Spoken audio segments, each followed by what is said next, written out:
नमस्कार. भक्तिप्रिया चॅनलवर आपले खूप खूप स्वागत आहे. आजचा दिवस तुम्हाला आनंदाचा, सुखाचा आणि समाधानाचा जाऊ देत, हीच महाराजांच्या चरणी प्रार्थना करते आणि व्हिडिओला सुरुवात करते. यंदा 2025मध्ये पौष पुत्रदा एकादशी ही शुक्रवारी 10 जानेवारी रोजी आलेली आहे. एकादशी तिथी ही 9 जानेवारी रोजी दुपारी 12:30 वाजता सुरू होणार असून 10 जानेवारी रोजी सकाळी 10:20 समाप्त होणार आहे. परंतु उदय तिथीनुसार पुत्रदा एकादशीचे व्रत 10 जानेवारीलाच केले जाईल. म्हणजेच उपवास हा 10 जानेवारीलाच केला जाईल आणि उपवास हा 11 जानेवारी रोजी 7:23 ते 8:21 दरम्यान सोडला जाऊ शकतो. पौष पुत्रदा एकादशीचे महत्त्व काय?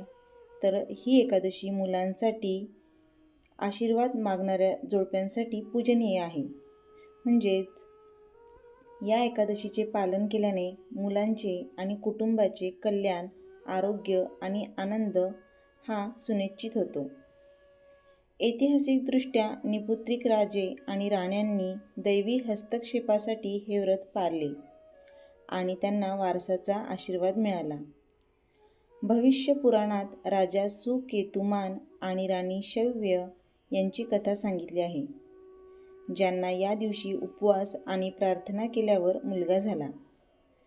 या दिवशी महादेवाच्या मंदिरात जाऊन शिवलिंगावर बेलाचे पान अर्पण करून ते पान पुन्हा उचलून आपल्या मुलांना खायला द्यावे. यामुळे आपल्या मुलांच्या सर्व समस्या सुटतील. पुत्रदा एकादशीच्या दिवशी पुत्रप्राप्ती किंवा संततीची इच्छा असलेल्या जोडप्यांनी विशेष उपाय केल्यास त्यांच्या मनोकामना नक्कीच पूर्ण होतात. मूल होण्यात अडचण असल्यास पुत्रदा एकादशीचे व्रत करावे. एकादशीला लवकर उठून आंघोळ करावी. शक्यतो गंगाजल मिसळलेल्या पाण्याने आंघोळ करावी. फुले, दिवे आणि अगरबत्तीने सजवलेली भगवान विष्णूंची मूर्ती किंवा प्रतिमा असलेली स्वच्छ पूजा स्थापित करावी. भगवान विष्णूंना फुले, फळे, मिठाई आणि तुळशीची पाने अर्पण करून पूजा करावी. तुळशीची पाने एकादशीला मात्र तोडू नये, ती अगोदरच्याच दिवशी तोडून ठेवावी. विष्णू सहस्रनाम किंवा ओम नमो भगवते वासुदेवाय या मंत्राचा जप करावा. भगवद्गीता वाचण्यासही या दिवशी चांगले फायदे मिळतात. काही लोक ही एकादशी पाण्याशिवाय किंवा फळे खाऊन उपवास करावा. पुत्रदा एकादशीचे व्रत हे खास करून संतान प्राप्तीसाठी केले जाते. या दिवशी भगवान विष्णूंसह लक्ष्मीची पूजा आणि व्रत जोडप्यांनी केल्याने इच्छित फल प्राप्त होते. या दिवशी भगवान विष्णूंना प्रसन्न करण्यासाठी कोणती कथा वाचायला हवी? पुत्रदा एकादशी कथा. युधिष्ठिर म्हणाले, हे परमेश्वरा, एकादशीचे महात्म्य सांगून तुम्ही आमच्यावर फार कृपा केली. आता मी विनंती करतो की पुत्रदा एकादशीचे व्रत कशासाठी केले जाते, त्याचा विधी काय याबद्दल सांगावे. श्रीकृष्ण म्हणाले, हे राजन, श्रावण महिन्यातील शुक्ल पक्षातील एकादशीला पुत्रदा एकादशी असे म्हटले जाते. तसेच ही एकादशी पौष महिन्यातही येते. या दिवशी विष्णूसह लक्ष्मीची पूजा केली जाते. या संपूर्ण संसारात पुत्रदा एकादशीच्या व्रताशिवाय श्रेष्ठ असे व्रत नाही.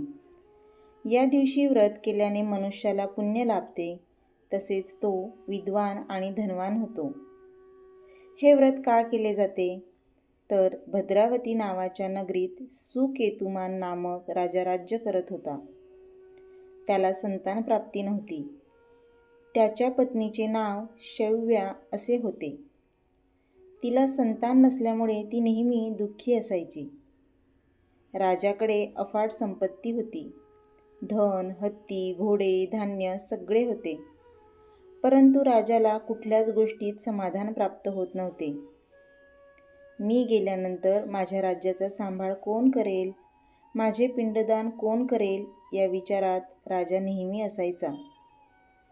मुलगा नसल्यामुळे आपण आपल्या पूर्वजांचे आणि देवाचे ऋण कसे फेडायचे याचा विचार राजा करायचा.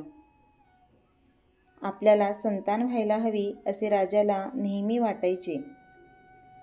त्यासाठी काहीतरी प्रयत्न करायला हवे असे राजाला सारखे वाटत असायचे. या विचारात राजा नेहमीच असायचा. राजाने या विचारापोटी आत्मदहन करण्याचा निश्चय केला. परंतु आत्महत्या करणे हे पाप असल्यामुळे त्याने त्याचा विचार मागे घेतला. एके दिवशी राजा घोड्यावर बसून जंगलात निघून गेला व तेथील झाडाफुलांना न्याहाळू लागला. जंगलात त्यावेळी मोर, वाघ, सिंह, माकड, साप आदी मुक्त संचार करत होते. हत्ती त्याच्या पिल्लांसह फिरत होता. राजाला जंगलात येऊन बराच कालावधी होऊन देखील घरी परत जाण्याचे नाव घेत नव्हता.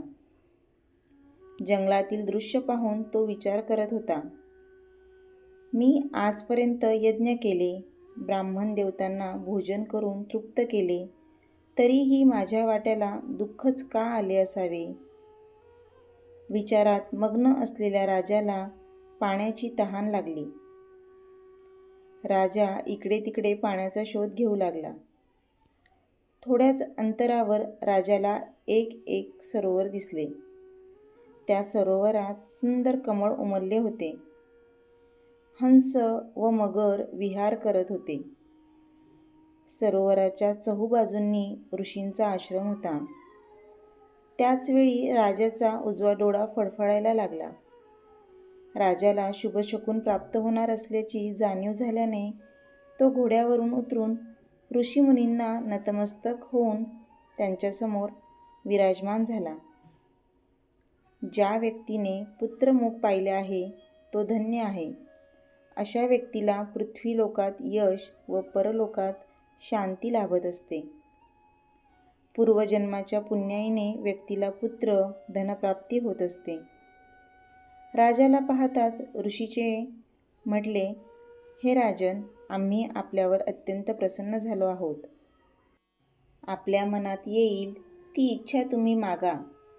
हे ऐकताच राजाने त्यांना विचारले, महाराज, आपण कोण आहात?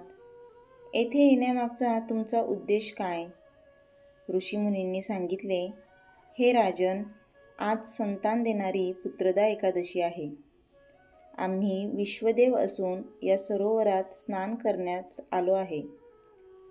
ऋषींचे शब्द ऐकून राजा म्हणाला, ऋषी देवता, मला संतान नाही. माझ्यावर कृपा करा. मला पुत्रप्राप्तीचे वरदान द्या. ऋषीमुनी म्हणाले, हे राजन, आज पुत्रदा एकादशी आहे.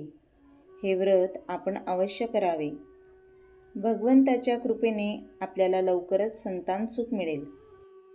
ऋषीमुनींचे वाक्य ऐकून राजाने त्या दिवशी एकादशीचे व्रत केले व द्वादशीला या व्रताचे उद्यापन केले. ऋषीमुनींना दंडवत करून राजा महलात परतला. काही दिवसातच राणीला दिवस गेले. 9 महिन्यानंतर राजाच्या घरी मुलाने जन्म घेतला. अशी ही पौषपुत्रदा एकादशीची व्रतकथा आणि मुलांसाठी हा उपाय कसा वाटला नक्की कमेंट करून सांगा. व्हिडिओला जास्तीत जास्त शेअर करा, लाईक करा आणि चॅनलला सबस्क्राईब करा. पुन्हा भेटूयात अशाच एका नवीन व्हिडिओसोबत, नवीन माहितीसोबत. तोपर्यंत सर्वांना श्री स्वामी समर्थ. धन्यवाद.